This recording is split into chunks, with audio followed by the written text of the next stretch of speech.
Bom dia, pessoal. Vamos estar hoje aqui conversando um pouco sobre o que a gente pode fazer para ter uma boa saúde nesse 2025. A gente nasce com uma formação já herdada dos nossos pais, né? Metade do nosso material genético vem da mãe, metade vem do pai. E essa mistura desse material genético nos tornamos único. Mesmo nos gênios univitelíneos, que vêm com praticamente o mesmo material genético, há diferenças sutis. Então, essa singularidade que nós carregamos, que vem decorrente desse DNA, ela não pode ser mudada. Por outro lado, com o avanço da genética e da genômica, hoje nós temos um conhecimento muito grande, né, em situações específicas, em que os testes genéticos já podem ajudar na prevenção das doenças. E o conceito de saúde que a gente entende, de acordo com a Organização Mundial de Saúde, é um bem-estar físico e também mental, social. E isso seria um conceito de saúde total, não só aquela saúde física, mas essa parte emocional também ela precisa ser trabalhada, bem como o aspecto social, familiar dentro da sua comunidade. Então, essa parte que a gente não pode mudar, que é o nosso DNA, isso já está determinado quando nós nascemos.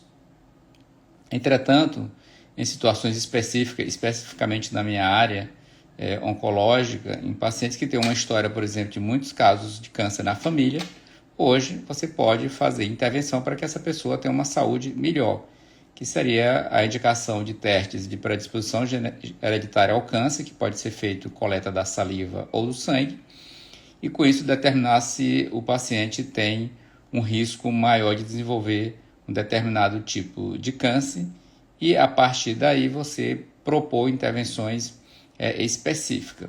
Um exemplo típico disso é câncer de mama, câncer de ovário, próstata, câncer de pâncreas, que são cânceres associados a uma síndrome hereditária em que os pacientes que têm essas mutações, eles podem ser oferecidos medicação, pode ser oferecido exames específicos como a ressonância magnética das mamas e também a realização de cirurgias redutoras de risco, como a mastectomia redutora de risco bilateral com a colocação de prótese, que é a cirurgia que a Angelina Jolie fez e várias mulheres aqui no nosso estado que tem famílias que são portadoras dessa síndrome, já se submeteram a essa cirurgia. Isso é feito de forma rotineira, já autorizada pelos planos de saúde, porque para esses pacientes o risco de câncer é grande. Então isso é um grande avanço em relação à manutenção da saúde, mesmo para uma paciente que estava com um risco de 50%, 60%, 70% de desenvolver um câncer de mama, por exemplo. Então essa intervenção específica você pode diminuir esse risco. E dos fatores modificáveis é o que você pode fazer para diminuir esse risco, para você ter uma saúde adequada, para diminuir as principais causas de morte em nosso país, que é a doença cardiovascular, incluindo aí o infarto, o acidente vascular cerebral, as doenças cardíacas, hipertensão arterial, que pode levar a uma insuficiência renal com a necessidade de diálise, o diabetes mellitus, muito associado à obesidade e inatividade física, e o câncer. Esses são os principais fatores, junto com os fatores traumáticos. No fator traumático, há necessário uma educação por parte da população em relação ao trânsito, não dirigir alcoolizado, obedecer às leis de trânsito, controle de velocidade, né, paz no trânsito, não discutir. A gente vê muita morte em relação à violência. Isso também é saúde. Então, ter saúde mental para enfrentar essas dificuldades do dia a dia, ela é fundamental.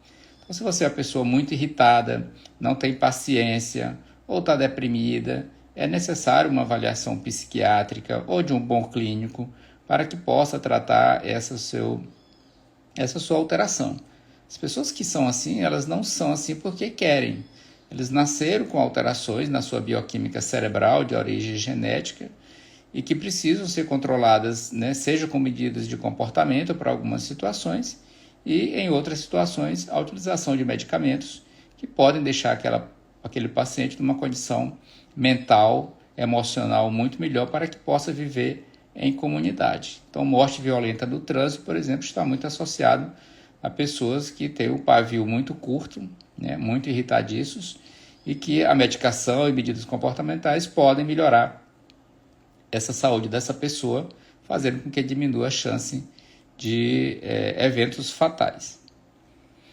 O outro fator modificável é a atividade física, né? O homem moderno, o Homo sapiens, tem cerca de 100, 200 mil anos, então é muito recente em relação à história da Terra, aí de 4, 6 bilhões, então é muito recente.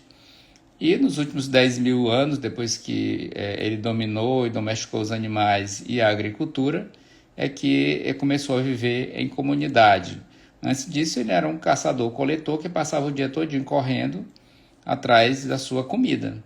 Isso fazia com que ninguém tivesse obesidade praticamente.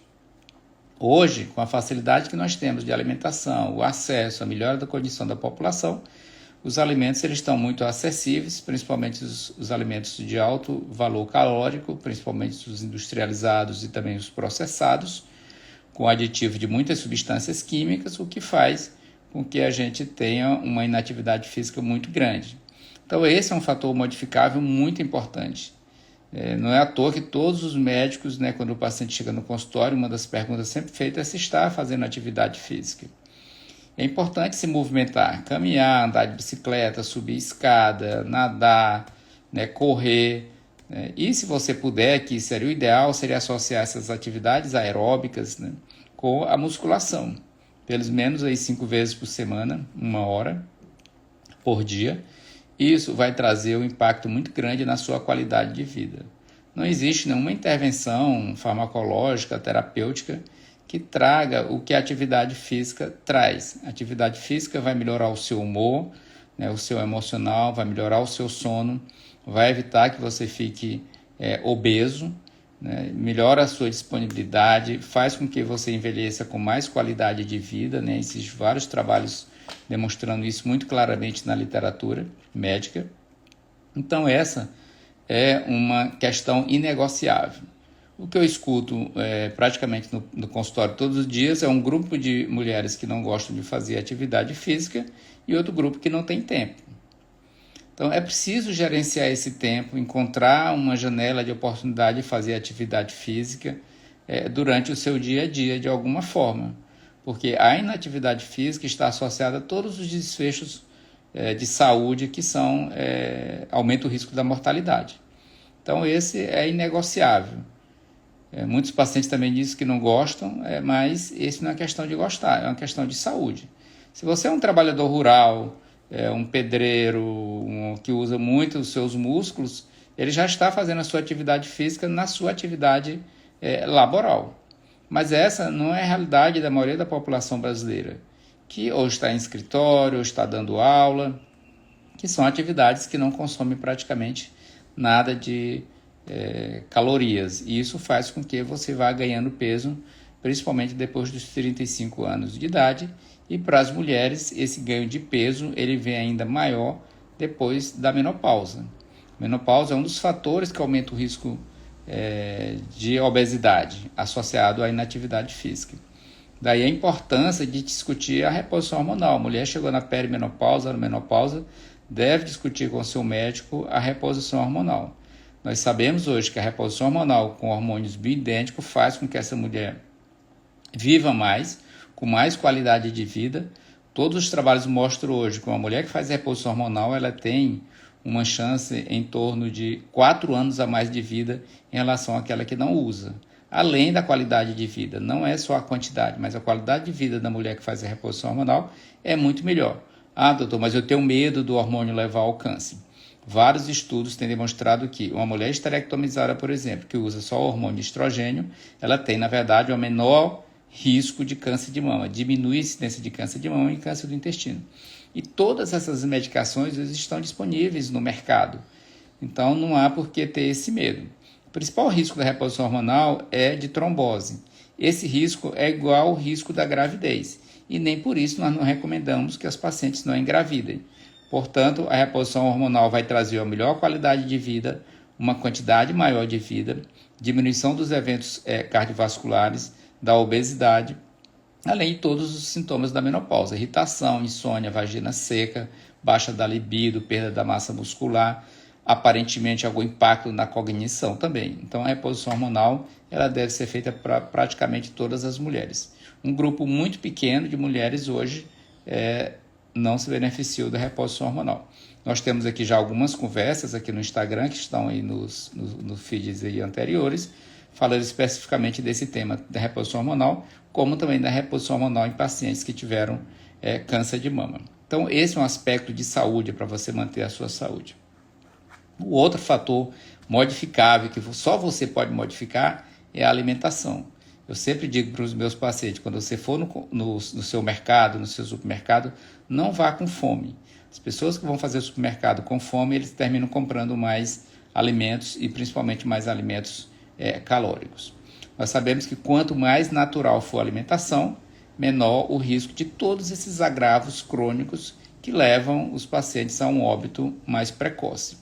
Nós estamos caminhando para uma expectativa de vida do brasileiro para 80 anos e é importante que a gente chegue lá depois dos 75 com uma boa reserva muscular e sem obesidade, porque tudo isso impacta na maneira de como nós vamos viver esses últimos 5, 10 anos das nossas vidas para manter a independência, que é uma coisa fundamental para todo ser humano, ter essa independência até os últimos dias, né? De caminhar, se levantar, tomar banho só, isso é crucial.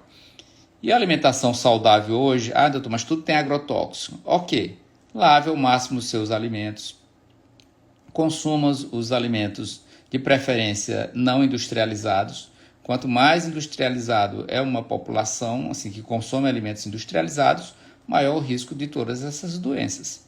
Um exemplo clássico é a mulher que mora no Acre e a mulher que mora no Rio Grande do Sul. No Acre são quase 10 vezes menos risco de câncer de mama do que a mulher que mora no Rio Grande do Sul. Essas mulheres, do ponto de vista genético, elas são praticamente semelhantes, não há grandes diferenças. O que impacta aí realmente é o estilo de vida, incluindo aí a alimentação, que no Acre é muito menos industrializado do que o Rio Grande do Sul.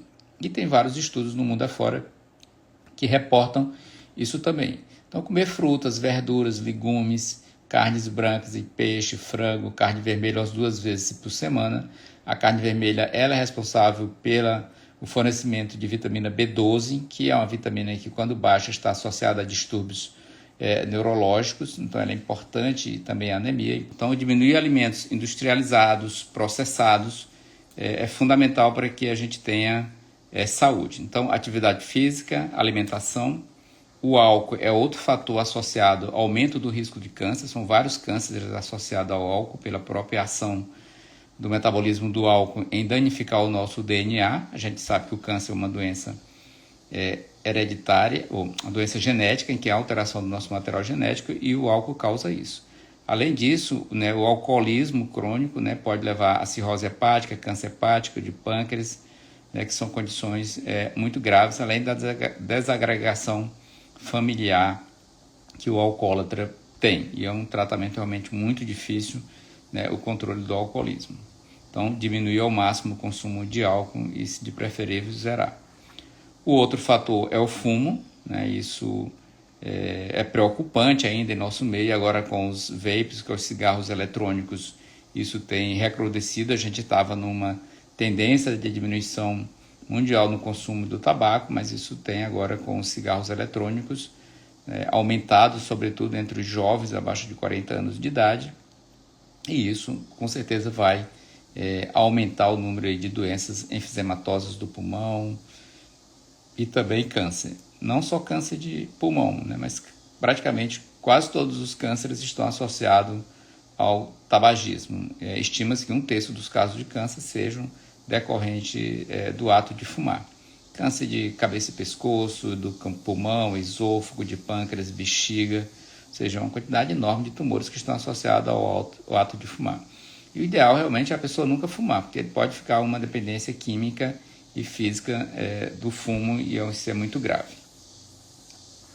Outra coisa muito importante é você cuidar do seu sono. A pessoa que tem um sono tranquilo, ela vai ter muito menos problemas de saúde. Então, fazer a higiene do sono, sempre dormir no mesmo horário, não beber muita água depois das 6, 7 da noite, porque aí você vai levantar para urinar, às vezes, muitas vezes. Evitar café depois das 16 horas, para quem tem problema com o café, né, com a cafeína, que pode levar algumas pessoas à insônia. Mas cada um tem o seu ritmo de sono. Tem paciente que dorme mais cedo, paciente que dorme mais tarde. O importante é que você acorde no outro dia com um sono que tenha sido reparador, que você acorde disposto, né, e animado para enfrentar a vida no seu dia a dia. Outra coisa importantíssima para a sua alimentação são as vacinas. A vacina que você tomou na infância, depois na vida adulta tem várias vacinas.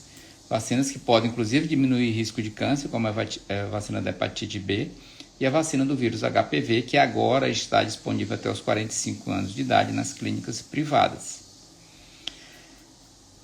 No SUS, a vacina do HPV ela está disponível até os 15 anos de idade, para meninos e meninas a partir dos 9 anos de idade. Então, leve sua criança, seu sobrinho, seu afilhado, seu neto, para tomar a vacina do HPV. Ela é uma vacina segura, diminui o risco de câncer tanto do colo do útero como da vagina, vulva, ânus e câncer também da orofaringe, da garganta, que está associado ao sexo oral e ao vírus HPV.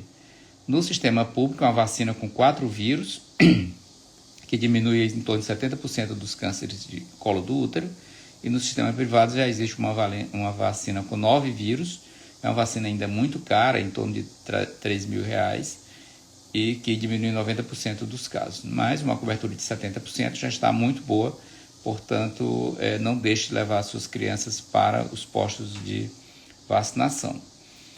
Dito isso, em termos de manutenção da sua qualidade de vida e de saúde, atividade física, alimentação, não fumar, não ingerir bebidas alcoólicas, tomar suas vacinas, ter um bom sono, bons relacionamentos. É importantíssimo você ter um bom relacionamento com suas famílias, com seu parceiro, né, que construa esses relacionamentos. Existe um estudo clássico realizado na Universidade de Harvard que acompanhou várias pessoas durante décadas, mostrando que o que mais impactou no final da vida dessas pessoas em termos de felicidade não foi a condição financeira, a profissão que eles exerceram, mas os relacionamentos significativos, duradouros, que eles tiveram com a família e com o entorno da sua comunidade. Então, esse sentimento de pertencimento à sua família, à sua comunidade e de utilidade, né, você fazer uma coisa que você gosta, é fundamental.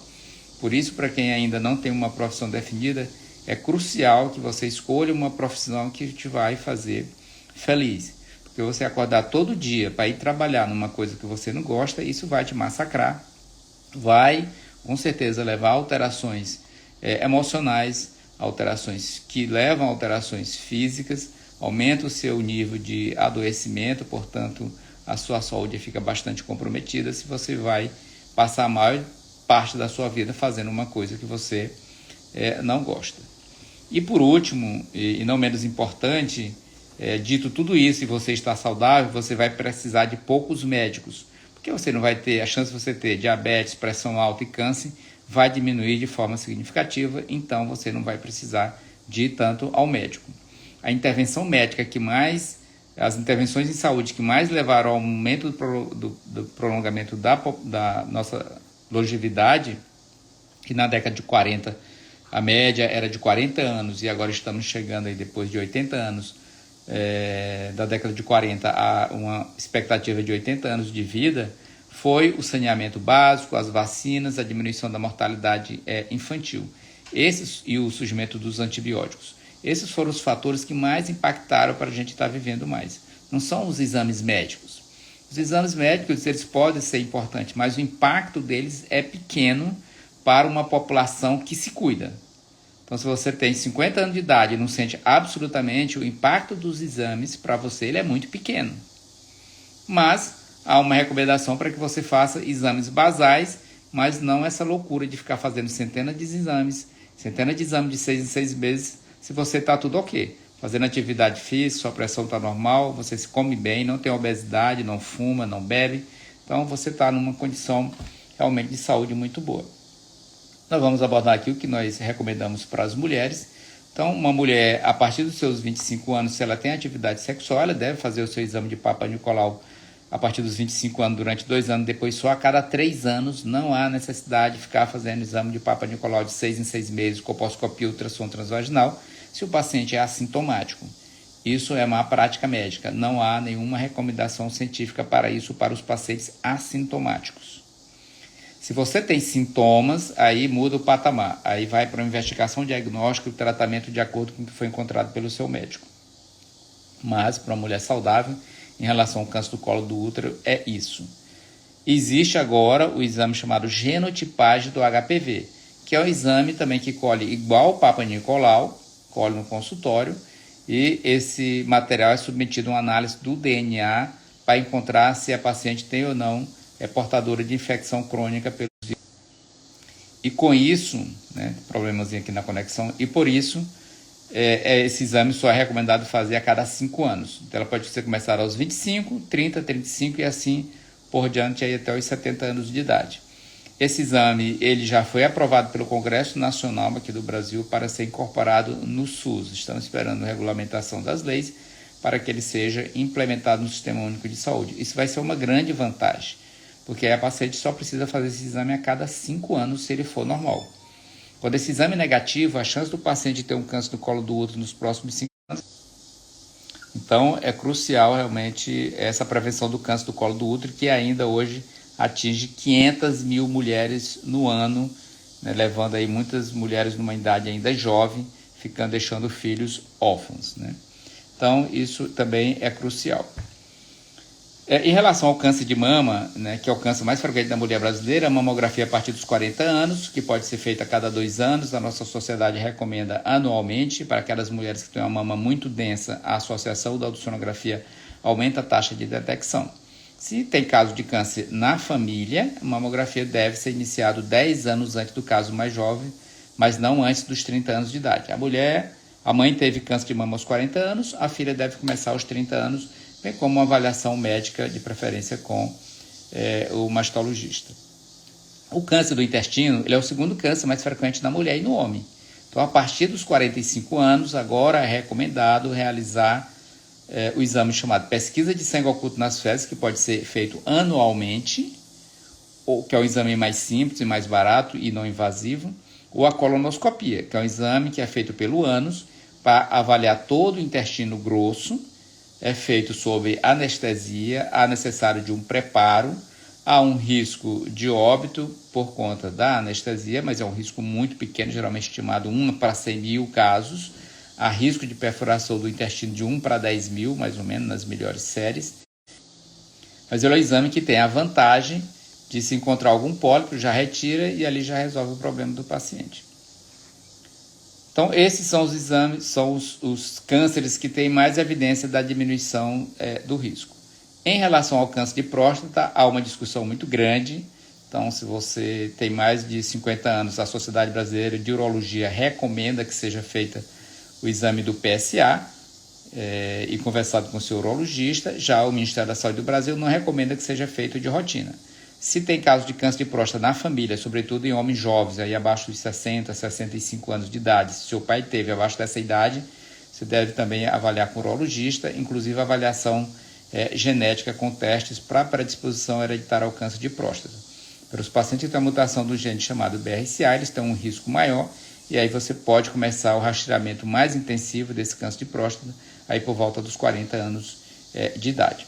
Vamos trazer aqui um dia um urologista para a gente bater um papo especificamente aí para os homens e as mulheres também sobre o rastreamento do câncer de próstata, especificamente sobre isso.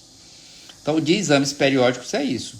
E a partir dos seus 35, 40 anos, dosar o seu colesterol, a sua glicemia, para ver se você não tem alguma alteração. A partir dos 65 anos, a densitometria dos ossos para ver a questão da osteoporose, porque as pacientes de osteoporose é uma causa importante de morte das mulheres.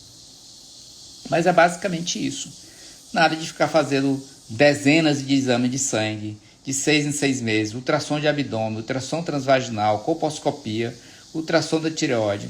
Se você não sente nada na sua tireoide, você não sente um caroço, o médico examinou, não sente nada, nunca faça exame da tireoide. O exame da tireoide é uma tragédia hoje em relação ao diagnóstico de câncer de próstata, já conversamos isso aqui já nas nossas conversas, podemos voltar a conversar sobre isso, mas é importante que, se você não sente nada na sua tireoide, não faça ultrassom de tireoide. Né? Eu considero hoje a realização do ultrassom de tireoide numa paciente assintomática com exame clínico normal uma má prática médica, porque você vai induzir o sofrimento àquela mulher. Não há hoje nenhuma evidência científica de que encontrar o câncer de tireoide numa fase inicial, você vai alterar o curso, a sobrevida daquele paciente. O que é importante você entender é isso. Existem doenças que não vale a pena você ir atrás dela porque elas são indolentes. O curso dela é lento e você não vai sentir nada. Para os pacientes que vão sentir alguma coisa, você vai palpar, e para aquele que você vai palpar, você vai fazer o tratamento. Então, nada de fazer essa sequência de exames desnecessários. Cuidado com as fake news na internet. A internet hoje ela é muito boa como ferramenta para ensino, aprendizado, mas também se tornou uma terra em que qualquer um pode divulgar informações sem nenhum embasamento científico e às vezes com milhões de seguidores, tendo uma credibilidade aí da população e com isso fazendo coisas erradas. Então, inclusive eu coloquei no post aí anterior sobre como você identificar uma fake news na internet em relação à saúde. Então, aquele profissional que está vendendo o seu protocolo e ele não tem nenhum trabalho publicado sobre aquilo, aquele profissional que no seu perfil não tem nem a sua formação, o seu registro de qualificação de especialidade chamado RQE. Veja se seu médico tem RQE. O RQE é o Registro de Qualificação de Especialidade, que é um documento que aquele médico obteve depois de fazer uma residência médica ou prestar uma prova de título para uma sociedade da sua especialidade para ver se realmente ele tem aquela qualificação. Eu, por exemplo, tenho 4 RQE. Um RQE em mastologia, em oncologia cirúrgica, em cirurgia geral e em ginecologia. O médico pode ter quantos RQE ele quiser, né, desde que ele se qualifique para fazer as residências médicas ou as provas de título. Eu, no caso, fiz 2 residências médicas e fiz mais 2 provas de títulos para as sociedades específicas, que foi a Sociedade de Mastologia e a Sociedade de Ginecologia. Então, eu exerço essas 4 especialidades. Então, é fundamental também isso, identificar a conexão. Mas vamos partir aqui para os finalmente. Então, identificar isso é fundamental. Essas clínicas de soroterapia coloridas, que a pessoa chega e escolhe o cardápio, né? Ozônio para todo mundo, enema de café, né? Terapias injetáveis, vacinas que às vezes não contém praticamente nada nessas vacinas que são feitas, né, sem nenhum embasamento científico, né? Eu tenho pacientes que estão usando isso para algumas situações ginecológicas que não tem nenhuma evidência quanto a isso, né? Vou ver aqui se tem alguma pergunta que a gente possa responder. Se alguém quiser fazer alguma pergunta, esse é o momento. Se gostaram desse vídeo, por favor, compartilhe com seus amigos. A Anne perguntando aqui se o paciente tiver história familiar de câncer, o que deve ser feito. Nesse caso, Anne, é aconselhável um aconselhamento genético, que é uma coisa também que eu tenho uma pós-graduação nessa área, embora isso não seja uma especialidade. Eu fiz lá no Hospital Albert Einstein em São Paulo e a gente faz esse aconselhamento no consultório.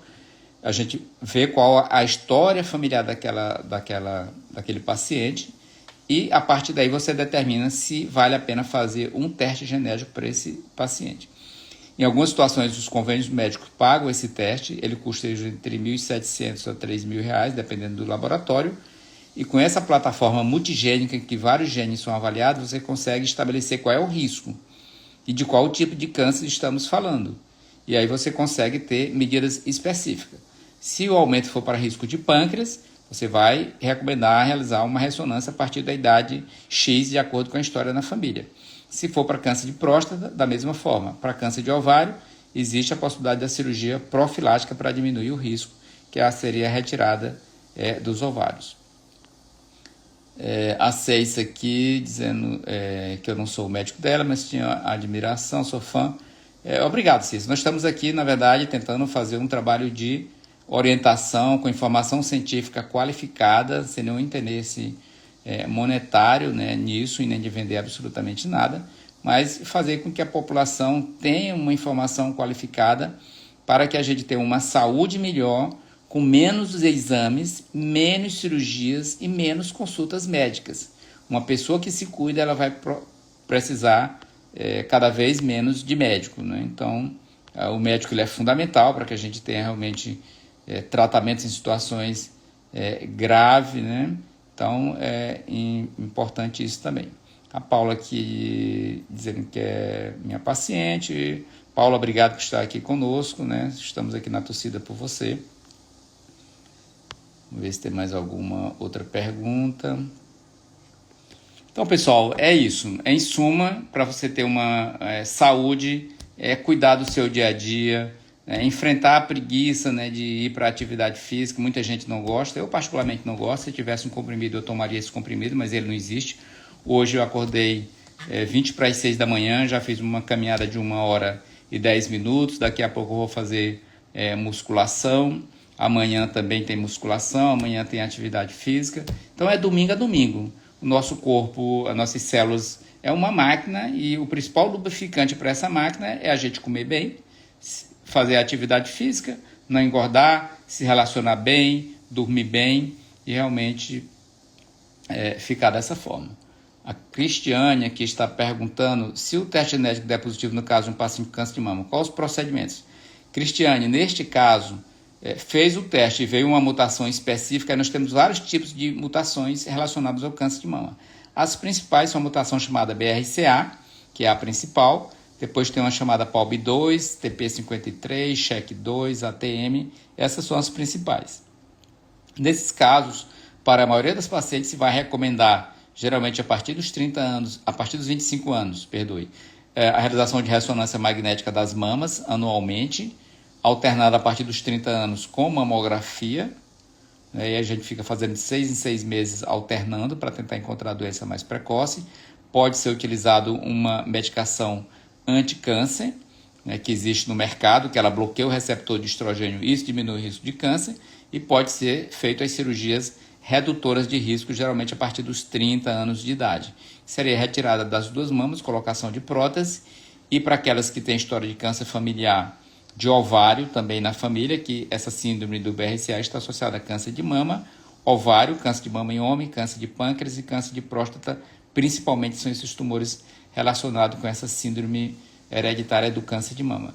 Para estes casos, pode ser retirado também os ovários, acompanhamento do câncer de pâncreas para homens e mulheres e acompanhamento para câncer de próstata numa idade mais precoce para os homens. A Luzinete perguntando aqui, neste caso o médico analisa o paciente e aconselha ou não o teste. Exatamente, Luzinete, a gente faz uma consulta com o paciente e a partir dessa consulta a gente decide se precisa fazer ou não o teste.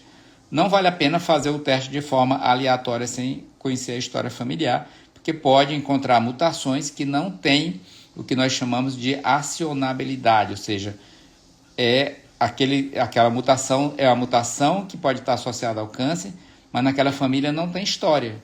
Então, isso é um tipo de mutação, existem várias mutações do mesmo gene, que ela não é acionável, e aí você fazer ela numa família que não tem nenhum caso e encontrar essa mutação, você pode fazer o excesso de tratamento para essa paciente. A Olga disse que o tratamento do câncer em quimioterapia ou rádio, aplicar o direto do tumor. E novos tratamentos, meu primo faz para o fígado. Existe, Olga, os tratamentos dirigidos, né, por radiointervenção. Em câncer hepático isso existe, em metástase cerebral, metástase pulmonar, e praticamente em vários outros tumores. Para a maioria dos tumores em pacientes que estão na condição clínica boa, você faz a ressecção cirúrgica. Mas existe a crioterapia, a destruição por ultrassom, né, e isso pode ser feito pelo ultrassom, por radiofrequência e também pela radiointervenção, que inclusive pode ser feito radioterapia, né, no canal medular, por exemplo, aliás, quimioterapia intrahepática, quimioterapia de perfusão do membro, por exemplo, o paciente tem um tumor de um melanoma, um sarcoma na perna, você pode fazer o quimioterapia ficar circulando só na perna dele, através de uma máquina, e com isso aumentar a chance de cura para esses pacientes. Ok, pessoal, essas eram as informações que eu gostaria de trazer para todos vocês. Vamos, durante esse ano, aí, tentar manter uma certa programação aqui ao vivo com vocês. Vou trazer alguns colegas para a gente discutindo vários assuntos durante o ano que seja de interesse da comunidade de uma forma geral para manter a saúde. A minha foco principal hoje é prevenção de doenças, para diminuir você necessitar de médico. Esse é o primeiro ponto. Atividade física, alimentação, não fumar, não beber, tomar as vacinas, manter o peso, dormir e relacionamentos. Segundo, exames o menos possível, aqueles que existem evidência científica para você fazer. Que você não caia nas picaretagens que tem aí infelizmente, que está agora aí aumentando de forma indiscriminada. Nós já estamos formando quase 50 mil médicos por ano. Um médico que termina hoje o curso de medicina aqui em Teresina, infelizmente, não consegue mais nem dar plantão, ou seja, e aí a pessoa tem que sobreviver de qualquer forma. A pessoa investe 1 milhão do seu patrimônio, a família, para formar esse médico, e esse médico sai e infelizmente não tem mercado de trabalho. E aí vamos fazer ozonioterapia, injetável, clínica de soro, né, meu protocolo, e vai te enrolar, porque não há evidência científica para isso. A única coisa disso aí é monetização, né? E essa monetização realmente ela traz uma toxicidade financeira para a pessoa, além dos riscos imbuídos dessas intervenções. Se você gostou disso, dessa nossa conversa de hoje, compartilhe com suas colegas, que a gente agradece disseminar ao máximo essa informação qualificada. Um bom sábado a todos e amanhã um bom domingo. E a quem não fez sua atividade física hoje, ponha um tênis, vá fazer sua atividade física, caminhada, musculação, corrida, e amanhã também, e tente manter isso, né, de domingo a domingo. Um bom dia a todos.